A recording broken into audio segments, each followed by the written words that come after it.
Mga ulokod, dagpo kayo, mga Ikaw sugpo. lang ka ni mama. Yak.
Good morning mga kalabs. Ngayon, araw ng Lunes.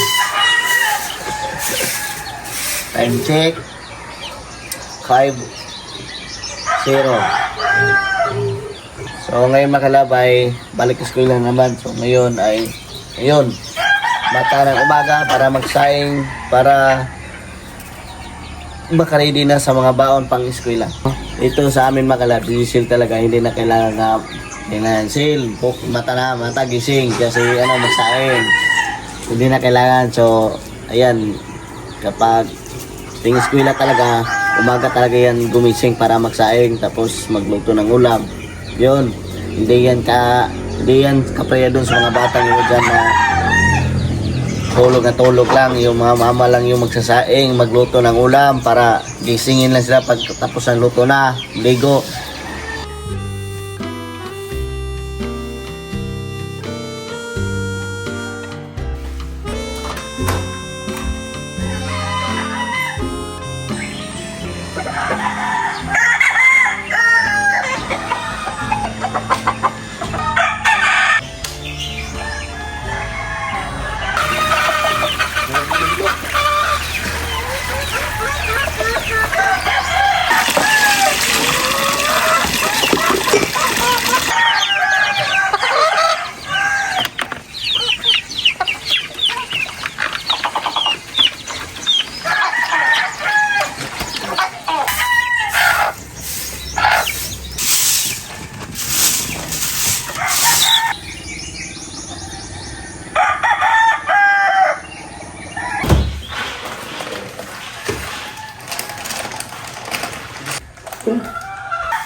Bakit ka bumira nung?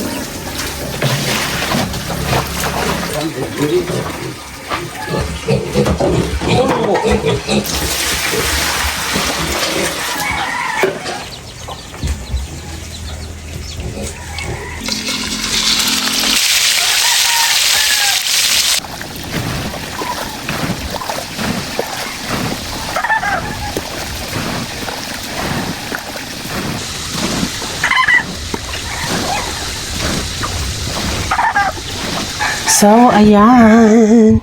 So, eto na po yung school uniform po ni Giselle. Actually, dalawa po yung pinagawa ko noon. Pero ito, buhay pa rin siya ngayon. Tapos ko na po itong na-plansya. Taran. So, hanggang mag 4th year siya. Kasi medyo okay pa yung, parang ito na lang siguro yung lalabhan ng mano-mano. Kasi kami dito, nagpapa-laundry na kami mga kalab. So, parang hindi na medyo nahihirapan magpalaba. Kasi dito talaga sa amin mga kalab, di talaga namin ini-spoil talaga si Giselle. Ako mga kalab, mas natutunan ko po yung pagiging magulang mga kalab simula nung nagkakami ni Francis tapos andito si Giselle sa amin. Parang ini-spoil talaga kami ni Mama Indena. Siya yung nagluluto, nagsasaing. Parang kung kami mga kalab, makakasaing lang kami noon, minsan lang. Kasi marag atiman jud ni Mama ba mo nang sa medyo sa dako mga kalab na adyo time nga wala mi nakaantiguhan jud sa una. Pero sa ngayon mga kalab na medyo nagmamature na tayo, alam na po natin yung paano magsikap, di ba? Pero at least may natutunan ako mga kalab na sa mga ganyang bata mga kalab, hindi dapat palagi ini-spoil, di ba? Grabe yung disiplina namin kay Giselle. Hindi namin siya like nakikita namin ngayon sa mga bata mga kalab na parang tubag-tubag sa mga ginikanan ba si Giselle dili. So kung ano yung mga gawaing bahay dito, ginagawa niya talaga. Kaya yun yung pinapaano namin kay Giselle ng mga magandang asal. Dahil hindi lang din naman yan para sa amin, kundi para din sa kanya. Charan! So, ito po yung nabili naming Tupperware po kay Giselle. So, siya po ang pumili nito. Tapos, ito din. So, may nag-ano nga din doon na iba na dalagan na daw si Giselle dahil yung kanyang mga choices mga kalab na mga gamit ay hindi na pambata. Hindi na nga po mga kalab. So ako yung maglalagay ako ngayon mga kalab kasi si Giselle, onti lang talaga yung kinakain niya. Gusto ko na mag-ano siya, damihan niya yung kanin niya. So, di ko inisip mga kalab na darating sa point na magkakaroon ako ng ganitong buhay. Kaya in-embrace ko talaga kung ano yung mga bagay na meron ako ngayon mga kalab. Kasi bihira lang po ang magkaroon ng ganitong buhay like sa amin ng mga LGBT. So, yung ulam ay panit. At ito naman po yung bag ni Giselle. Ayan, ito yung kanyang mismong siya talaga ang pumili. Oh. May bet kami doon mga kalab, pero ganito yung mga bet niya mga kalab. Mga pang ano talaga, pang dalaga. Diba? So, yung laman nito mga kalab ay tablet, 1 whole, tapos 2 malaking notebook, tapos yung 8 na notebook po. At may mga part din po na di ko pa na mga nabili. Kaya sinabi ko si Jess, kapag meron pang bibilhin, sabihin mo lang ako kasi bibilihan natin. Kuya. So kapag mga kalab, breakfast, wala pong ganang kumain si Francis sa breakfast mga kalab. Sa kanya mga kalab, baliktad. Dapat kakain siya ng madami sa breakfast. Siya kumakain siya sa gabi ng mga kalab. Grabe siya kumain.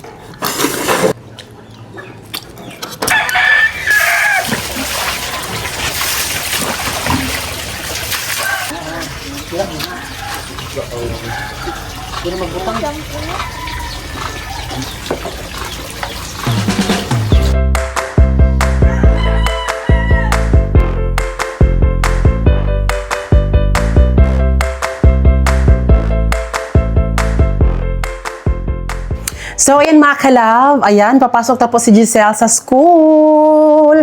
Ayan siya. So, complete uniform po mga kalab. Sa Monday, Tuesday, tapos Wednesday ay wash day. Then Friday and Thursday ay complete uniform naman po mga kalab. So, magtarong juga eskwela sel. Ang crush na to. Dira? Normal lang na crush, pero dili ma-in love. Bigay sa motor, sabay. Ayan. So, malapit na po akong maano ni Giselle. Hapit na may magkakuan. Kasandal na siya. Manang kamot yung kag-eskwela sel. Ayan. School na si Giselle. Hahanapin namin yung kanyang pangalan doon mga kalab kung nakalista ba siya sa... nakalista ba siya sa may paayuda. Yan, school ni Giselle.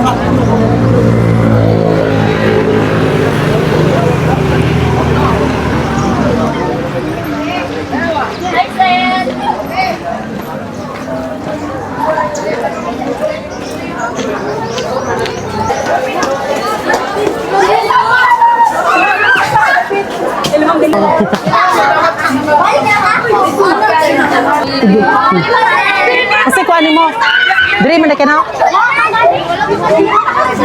Napulat kami dito. Bagaan. Kasi po ba siya? Ha. So muna ang classroom ni Giselle sa una kana. Kana yung classroom sa una. Sa grade 7. Balik na miss eskwela na baka miss ang ingani nga eksena.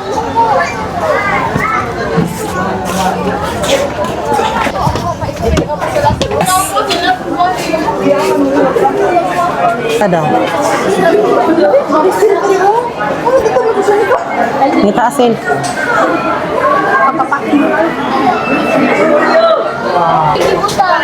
Oh, Sa lalaki na. Si Giselle. siya ra po isa lalaki dira. Sa lalaki siya gibut. Ay bayat man gid ni siya. So asa siya dira siya. Nara si Giselle.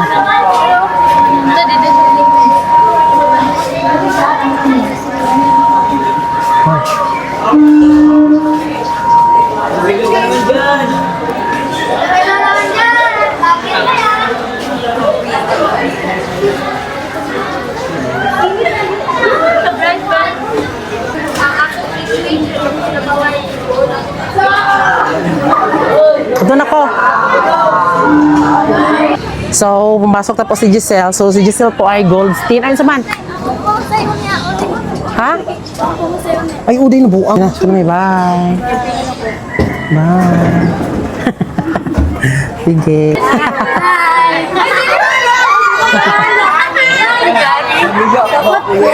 Done! So, ito po yung school nila, Giselle. La Union National High School.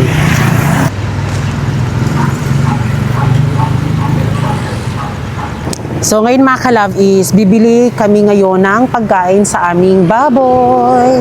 Dumiretso na kami dito sa bilhan ng pagkain sa baboy mga kalab. Tapos uuwi na naman po kami.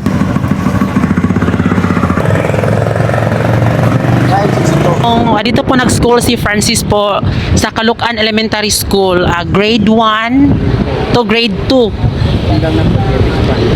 Tapos lumipat po si Francis doon sa Dahican Elementary School kung saan nagpasok po si Giselle. Doon sa lugar namin mga kalab, pinagtatayuan ng bahay namin. Meron kasing elementary doon mga kalab. So doon po si Francis nagtapos po ng grade 3 to grade 6. Ako ito mga kalab no kay nag-eskwela po ko sa una dito sa Caloocan. Sa lugar na mo kay taga Caloocan mo ko sa una. Kami dito ako gipanganak sa Caloocan.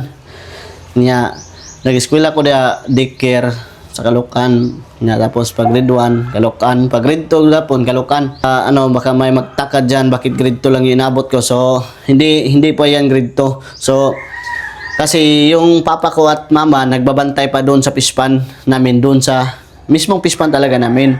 Kaya yung mga kapitbahay namin kasi meron silang mga pispan at saka yung mga bata pa kami, mahilig talaga kami sa mga barkada namin, mga bata pa, sumasabi sila nga, usama tayo kasi may mag-harvest doon tayo.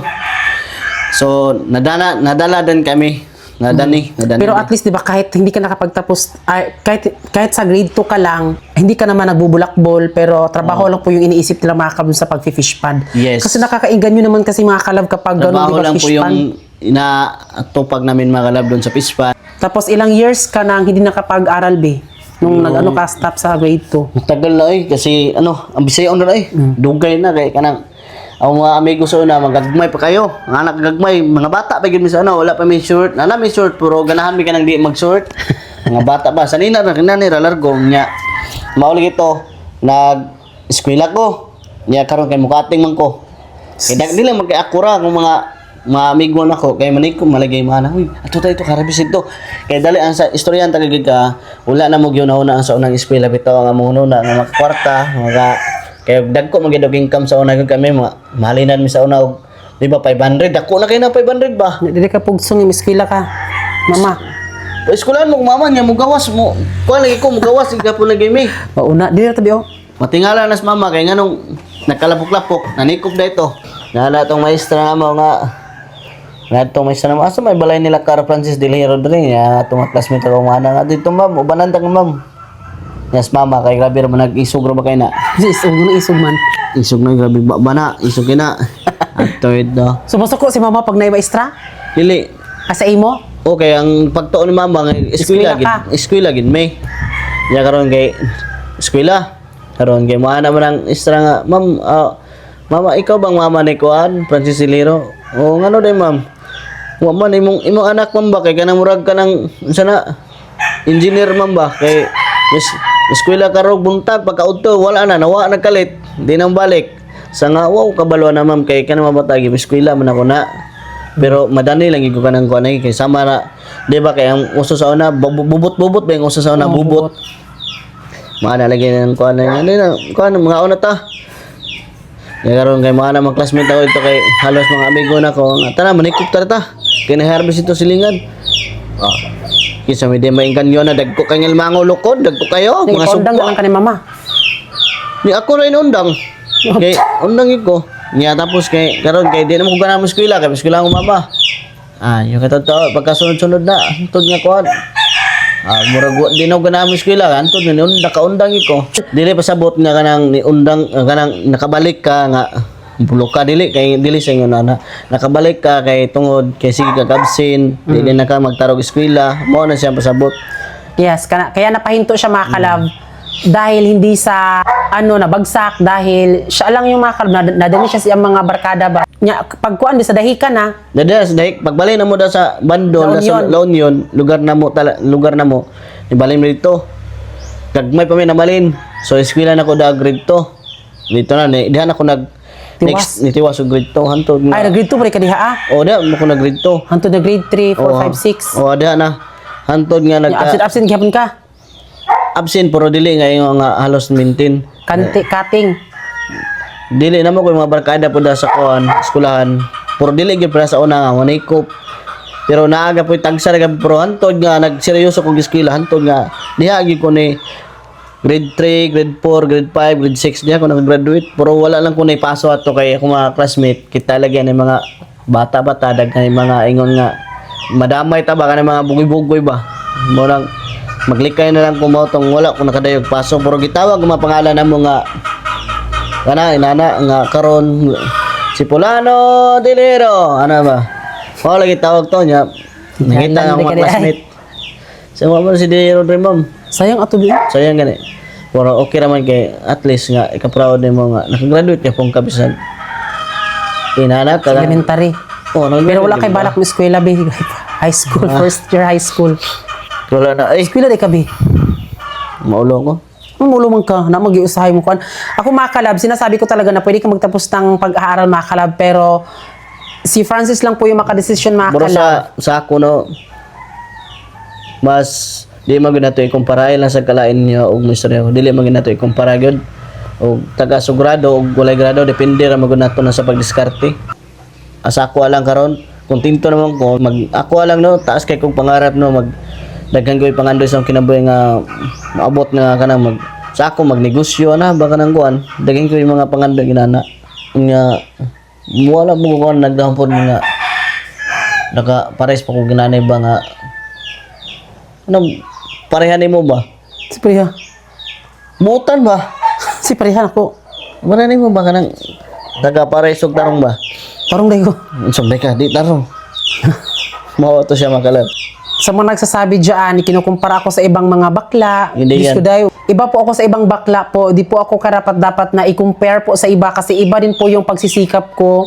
Yes. Siguro, kung merong bakla na isa siguro ako sa bakla mga kalab na hindi umiinom. Ito ngayon mga kalab, kapag may trabaho kami mga kalab or kahit wala dito si Francis, hindi yung ako mga kalab, na tumatakas lang kapag yung yung jowa mo na on duty tapos ikaw pa ano-ano lang sa ano, 'di ba? Gala-gala lang paggabi. Oh, hindi man ako ganun, oy, 'di ba? Kaya wag sana akong i-compare sa mga ibang bakla din diyan kasi may kanya-kanya po kaming pamamaraan Yes. para mabuhay. Totoo yun.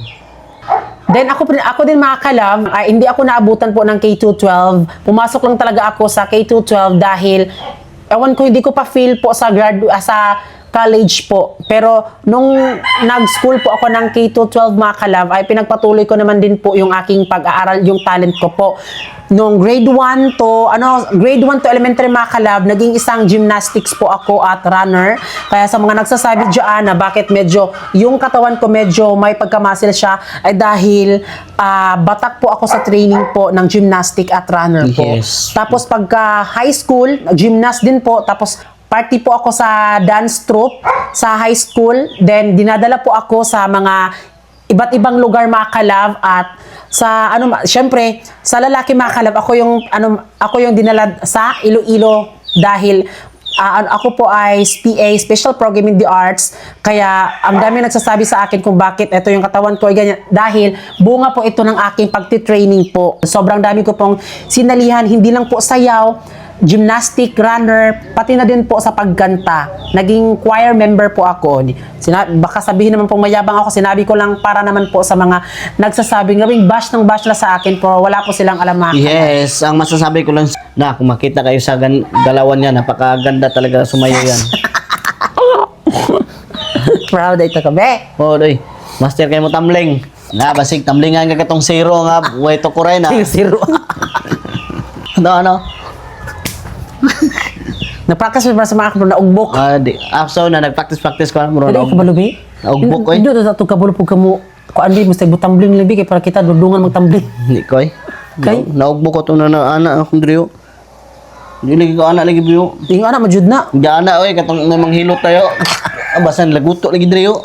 Sadyang hindi lang talaga ako mayabang mga kalab, like, di ba sinasabi ko sa inyo ba, ito ay ano ko sa, hindi lang ako yung tao na parang sinasabi ko sa mga kapatid nila Francis na ito yung ginawa ko, ito yung gusto, like ganun ba?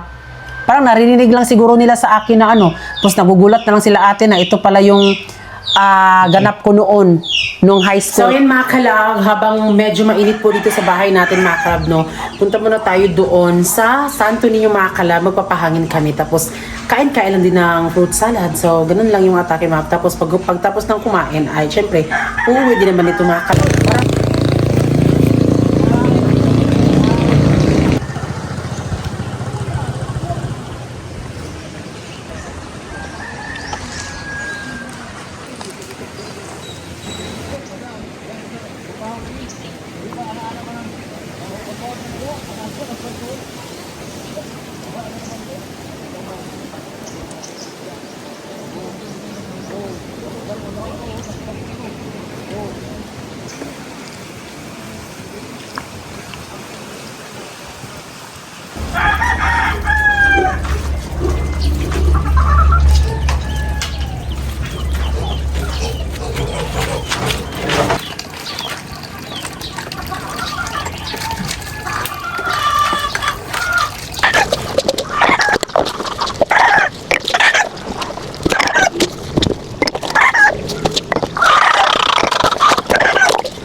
Ayan na si Giselle. Sa'yo lagi mo nang uli, Sel.